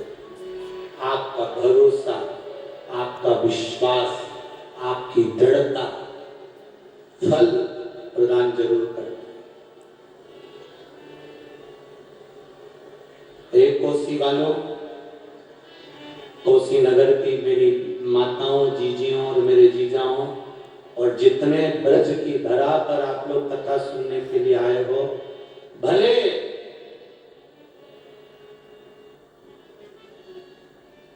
आप लोगों को घर जाने की जल्दी रहती होगी, सोचते होगे कि समय हमारा बचेगा, जल्दी निकल जाएंगे, गाड़ी जल्दी निकाल लेंगे, जल्दी चले जाएंगे। पर एक निवेदन करना चाहूंगा आपको, 7 दिन की कथा मिली है, पूरी कथा को इसमें झोली में भर भर कर रख लो।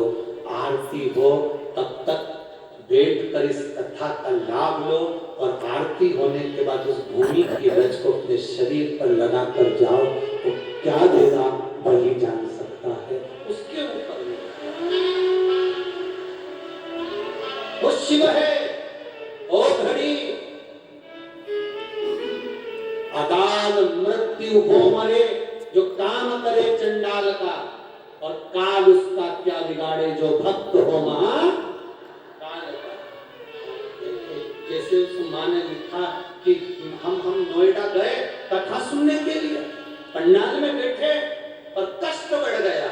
हम कहते हैं वो कष्ट नहीं बढ़ रहा था, जो शरीर में रोग था ना, कथा सुनते सुनते बाबा उसको खींच रहा था, खींच रहा था। शरीर में जो रोग है उसको बाबा खींच रहा है। माता पिता है मुझे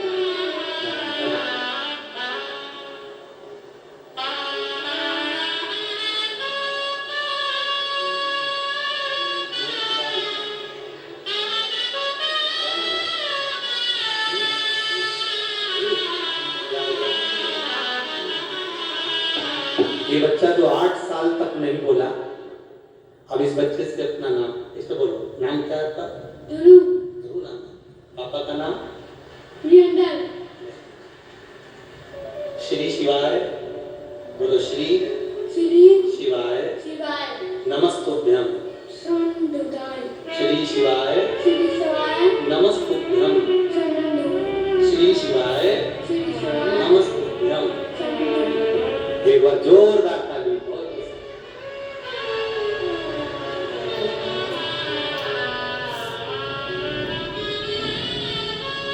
इसको खा लो, ठीक है?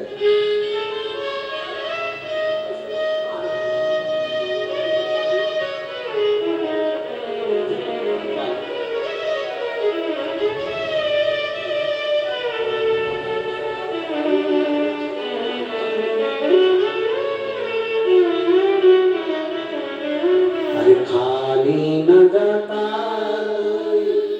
दर से तुम्हारे, खाली न जाता दर से तुम्हारे, मैं भी खड़ा हूँ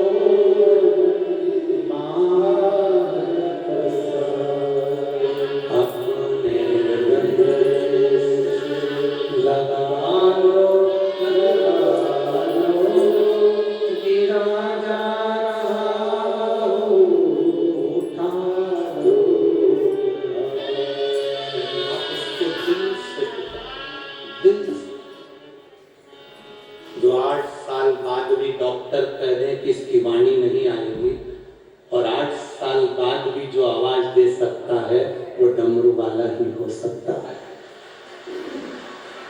8 साल बाद भी जो वाणी दे दे। आपको हो सकता है कि जल्दी हो, कि हम जल्दी जाएं, पहुंच जाएं, घर पहुंच जाएं, जल्दी जाएं, पर हमारा निवेदन तो केवल इतना है कि 7 दिन ये कथा के यजमान ने जो कथा रखी है, श्री सुभाष चंद्र जी अग्रवाल, श्री सौरभ जी अग्रवाल, इतनी मेहनत कर कथा का जो लाभ मिल रहा है, कार्तिक महीने में इसको पटोल ले लो, जितना ले सके, जितना ले सके, छोड़ना नहीं।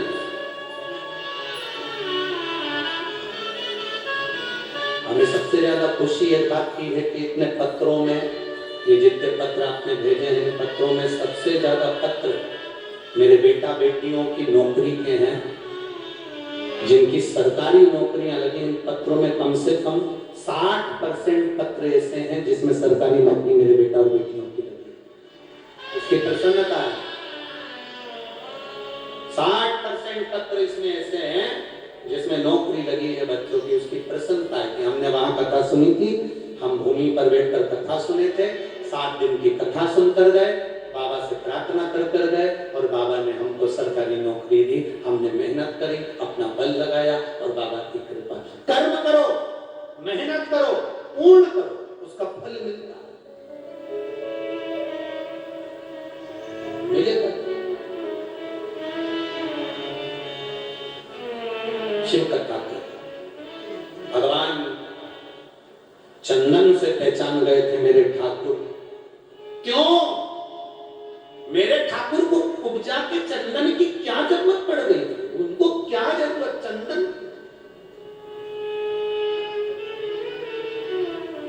मेरे ठाकुर को चंदन की जरूरत नहीं है। मेरे कृष्ण नहीं कहते तुमसे कि तुम मुझे चंदन लगा, मेरे ठाकुर नहीं कहते कि तुम मुझे चंदन लगा। मेरे ठाकुर तो कहते हैं कि अपने हृदय से, अपने मन से मुझे लगा कर रखना, चंदन लगाने की जरूरत नहीं पड़ेगी। अगर एक बार तुमने मुझे दिल से लगा लिया तो फिर चंदन की जरूरत नहीं पड़ेगी। मेरे ठाकुर ने उपजा को आवाज लगाया, ए बूढ़ी मां, ए रुक इधर आ। उपजा कहती कौन? मैं कृष्ण। उपजा ठाकुर जी को देख रही थी, ठाकुर उपजा को देख रहे थे। उपजा से कहा चंदन लगा, कि राजा कंस का चंदन है, राजमहल में जाता है, मैं तुम्हें नहीं लगा सकती। भगवान ने कहा कुब्जा, हम तुम्हें सीधी कर देंगे, तुम चंदन तो लगाओ। कुब्जा, कुब्जा क्या? बुद्धि। भगवान के करीब में जाए तो सीधी होना चाहिए। चंदन से मेरे द्वारिका नाथ, मेरे कृष्ण पहचान गए कि ये चंदन जो राजा कंस के मस्तक पर लगता है, चंदन से पहचान हो गई कि ये चंदन साधारण नहीं है। बलराम भैया कह रहे हैं कि मैंने पूरा बल लगा लिया और कंस नहीं मरा, तो भगवान जानते थे कि ये बल से नहीं, छल से मरेगा, ये बल से मर ही नहीं सकता।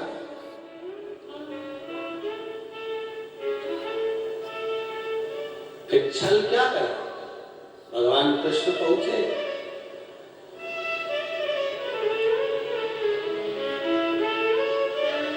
आज मेरा द्वारकानाथ कंस के सामने नहीं पहुंचा, आज मेरे द्वारकानाथ कंस के सम्मुख में नहीं पहुंचे, आज मेरे द्वारकानाथ ब्रज की दज में, रंग महल में, जहां पर कंस के साथ में युद्ध होना था, उस युद्ध मैदान में पहुंचने से पहले मेरे बाबा, मेरे भगवान कृष्ण शिव का स्मरण कर रहे हैं, शिव भक्ति में लीन।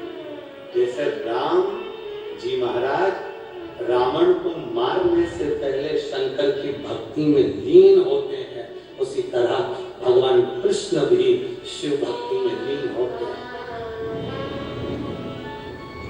ये दुनिया के लोग हैं जो भेद कर सकते हैं। कई लोग कहते हैं हम शंकर का नाम नहीं लेते, कोई कहता है हम शंकर के मंदिर का प्रसाद नहीं खाते, कोई कहता है हम शिव के दरवाजे नहीं जाते, कोई कहता है हम शंकर को नहीं घसते। हम उनसे कहते हैं, जो कहते हैं हम शंकर का प्रसाद नहीं लेते, शंकर के मंदिर नहीं जाते, शंकर के दरवाजे नहीं जाते, उनसे निवेदन है, मरने के बाद शमशान जाओगे। दक्ष प्रजापति ने अपने जमाई शिव जी को श्राप दिया था कि तू शमशान में निवास करेगा। तो शमशान क्या है? शंकर भगवान का घर। जिंदे जी नहीं जाओगे तो मर कर जाओगे, और जाओगे उसी,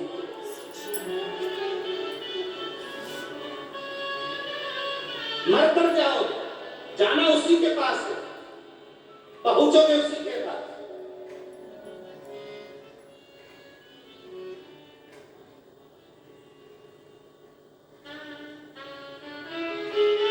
जो ज्यादा भाव खाता है वो बाद में बड़ा और पाव खाता है, इसलिए ज्यादा भाव नहीं खाना, ज्यादा टेंशन लेकर, ज्यादा ऐसा नहीं सोचना कि मैं क्या हूं, देख सकता क्या, बेभाव क्या है, मुझे जानते नहीं हो। कई लोग कह देते हैं तू मुझे पहचानता नहीं है।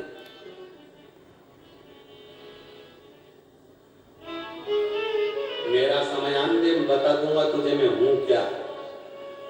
और बीमार पड़ गया, छाती में दर्द हो गया,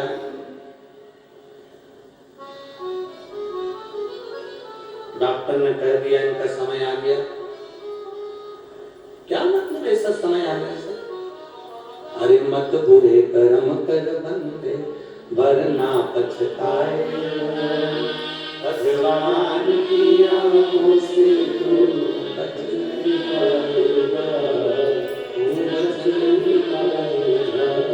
अरे भाई, अगर तबीयत खराब होगी, शरीर में रोग होगा, बुखार आएगा, अगर तबीयत खराब होगी तो कोई भी तुम्हारा हाथ पकड़कर तुम्हें घर तक, किनारे तक, कुर्सी तक छोड़ देगा। बोलो सही है कि गलत? अरे बोलो, जम के बोलो जरा, सही है ना? तबीयत खराब होगी तो कोई भी तुम्हारा हाथ पकड़ लेगा, तबीयत खराब होगी तो कोई भी तुम्हारा हाथ पकड़ सकता है। और जब समय खराब होता है तो कोई हाथ नहीं पकड़ता, केवल एक महादेव हाथ पकड़ता है। केवल एक शिव और कालदर्शी के सिवा कोई हाथ नहीं पकड़ता। और अंत समय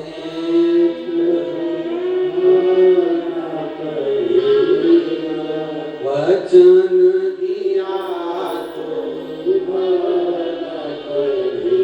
बीमारी में कोई भी हाथ पकड़ लेगा, तबीयत खराब होगी कोई भी हाथ पकड़कर डॉक्टर के पास ले जाएगा, हॉस्पिटल ले जाएगा, घर छोड़ देगा, गाड़ी में बिठा देगा। पर जब तुम्हारा समय खराब होगा, जब तुम्हारे ऊपर तुम्हारा समय बेकार आएगा, खराब समय आएगा, तब कोई हाथ नहीं पकड़ता, केवल महादेव के सिवाय। इसलिए कहते हैं जब घड़ी समय अगर बेकार चल रहा हो, तुम्हारे जीवन में दुख चल रहा हो, तो शंकर जी के मंदिर में एक लोटा जल लेकर जाना प्रारंभ कर दो। तुम जिस हाथ से जल चढ़ाओगे पकड़ लेगा तो नैया पार कर देगा।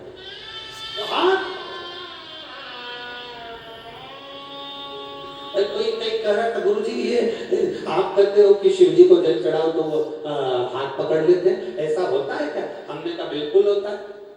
पानी में ऐसा रहता है क्या कि पानी चढ़ाओ तो हाथ पकड़ लेता? हमने कहा तुम्हारे लाइट के बोर्ड में करंट रहता है, खटके लगे रहते हैं, हाथ गीला कर कर खटका चालू कर कर देखना, कितना भी अच्छा बोर्ड हो करंट मार ही देता है। शंकर भगवान का जो शिवलिंग है, उस शिवलिंग पर जब हम जल समर्पित करते हैं तो वो जो भगवान का फील पावर है, भगवान के अंदर की जो ऊर्जा है, शिवलिंग में जो तत्व छुपा होता है, वो तत्व हमको खींचता है तो हमारे अंदर के पाप दुख तकलीफ सब चले जाते, सब। बहुत कम लोग होते हैं जो शिवलिंग को जान पाते हैं। मेरी जीजी और मेरे जीजाओं, बहुत कम लोग होते हैं जो शिवलिंग को जान पाते हैं, बहुत कम।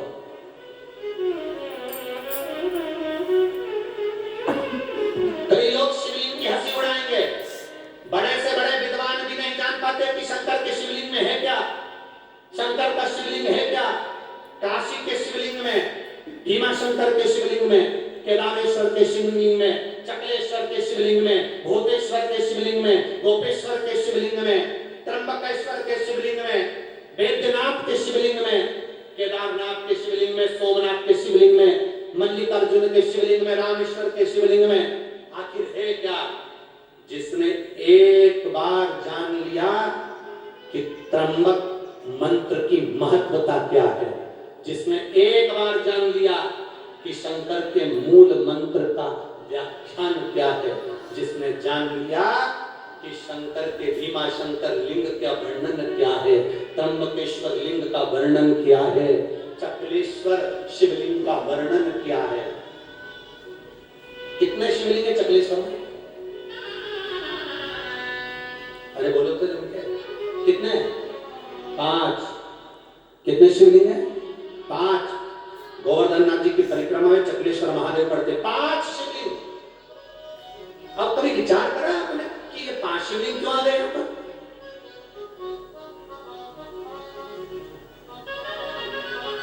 किसके कहने पर आ गया?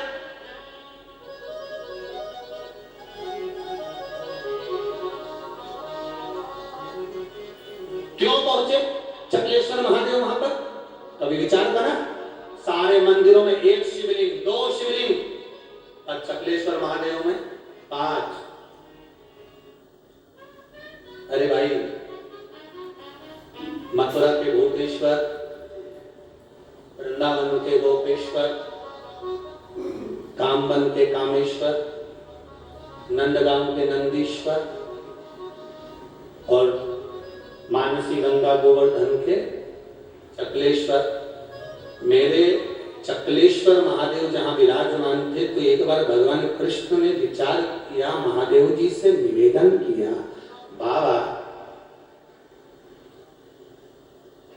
भक्त आएंगे ब्रज की रज में दर्शन करने के लिए, उनको किसी को मथुरा जाना पड़ेगा, किसी को कामबन जाना पड़ेगा, किसी को नंदगांव जाना पड़ेगा, किसी को कहीं वृंदावन जाना पड़ेगा। एक काम करो ना, कभी कभी तुम 5 एक ही जगह इकट्ठे हो जाओ ना। जब कोई गोवर्धन की परिक्रमा करने आएगा, परिक्रमा करने आएगा, बहुत आस लेकर आएगा। गिरिराज बाबा की परिक्रमा में जब वो आस लेकर आएगा, भूलवश भी कोई जीव, जलचर, थलचर, वायुचर, जानवर, कोई मनुष्य, कोई गंधर्व, कोई देव, भूलवश भी गिरिराज जी की अगर परिक्रमा भूल से भी लगा लेगा तो कम से कम आप 5 के दर्शन का फल एक ही जगह मिल जाएगा। आप आओ ना पाते बेटा, चकलेश्वर बनकर देखा महाराज, वो शिव है,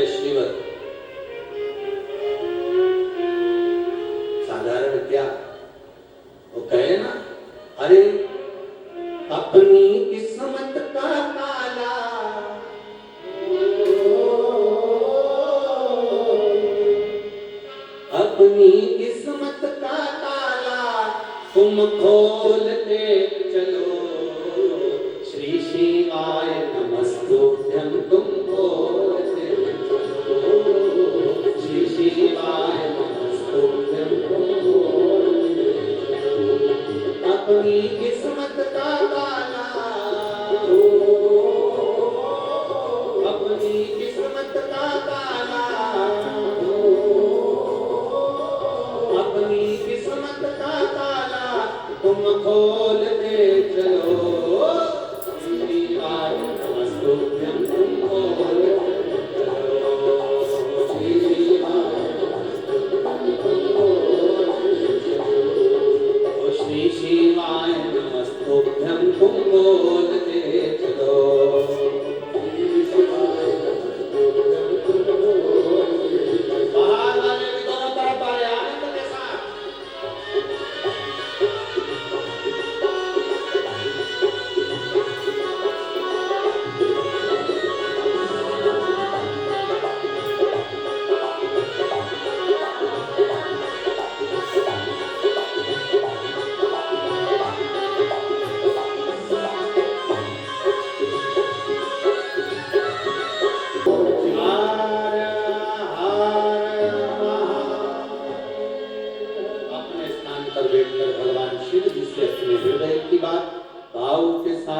मन से आनंद के साथ भगवान देवाधिदेव महादेव से दिल से कहिए, बाबा से प्रार्थना करो, बाबा मेरे दुख काटो, आपकी कृपा चाहिए। अपने मन का जो भाव है शिव जी से जरूर कहें, सब दिल से अपने उच्च स्वर में बाबा को पुकारते हुए।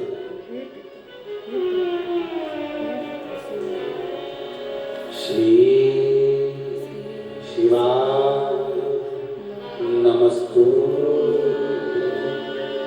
श्री शिवाय नमस्तु, श्री शिवाय नमस्तु, श्री शिवाय नमस्तु, श्री शिवाय नमस्तु। भोला सब दुख नाशो, ओ भोला सब दुख नाशो, शिव शंकर जपो तेरी माला, भोले बाबा जपो तेरी माला, भोला सब दुख काटो, ओ भोला सब दुख काटो, वैश मंगलकारी, वैश मंगलकारी, शमशान वासी शमशान वासी ओ सब दुख काटो, ओ सब दुख काटो। जिसने को हम शिवलिंग कहते हैं, जिसको हम शिवलिंग कहते हैं, भगवान शिव का तेज पुंज उस शिवलिंग के अंतर हमारे बीच में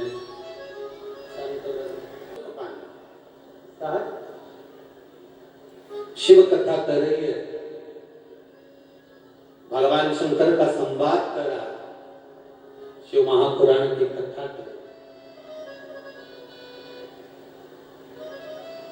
हमें संपूर्ण जितने पंडाल में लोग भक्त लोग बैठे हैं शिव जी के, और जितने टीवी के माध्यम से कथा सुन रहे हैं या मोबाइल पर कथा सुन रहे हैं, उनसे एक बात जरूर कहें, आप शंकर भगवान के शिवलिंग को नहीं पहचानते, भगवान शंकर के शिवालय को नहीं पहचानते, शंकर के शिवलिंग में क्या समाहित है आप नहीं जानते, तो निवेदन है कि शिवलिंग की, शिवालय की कभी कोई निंदा मत करो, कभी अपने मुख से कोई ऐसा शब्द मत बोलो जिससे शंकर के भक्तों का दिल दुखे।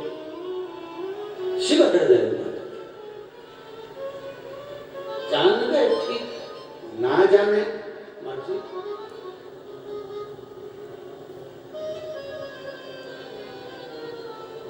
राम जी ने रावण को मारने से पहले शिवलिंग की स्थापना करी जो रामेश्वरम कहलाता। कंस कितना बलवान, कितना विचित्र, कितना बल है उसमें, और उसको मरना। जब कोई बड़ा रोग होता है ना तो उसको छुड़ाना बड़ा कठिन होता है। पर मेरी जीजियों, गर्भ में, गर्भाशय के अंदर अगर कोई गठान हो जाए, शरीर के अंदर कहीं पर भी कोई गांठ हो जाए और डॉक्टर कहे कि इसका ऑपरेशन जरूरी है, डॉक्टर से कहो कि सर आप शिव का ही स्वरूप हो। डॉक्टर जो होता है वो शंकर का एक स्वरूप होता है, वो उनको बताता है कि तेरे शरीर में ये रोग है और तू निदान कर। डॉक्टर शंकर का एक स्वरूप होता है। हमारे यहाँ अभी एक कथा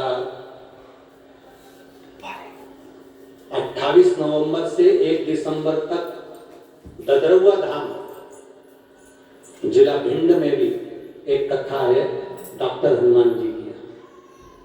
ददरुआ धाम में भी 28 नवंबर से वो कथा चालू हो गया, शायद 2 तारीख तक वो कथा, 2 दिसंबर तक 5 दिन की चले। 28 नवंबर से चालू हो और 2 दिसंबर तक।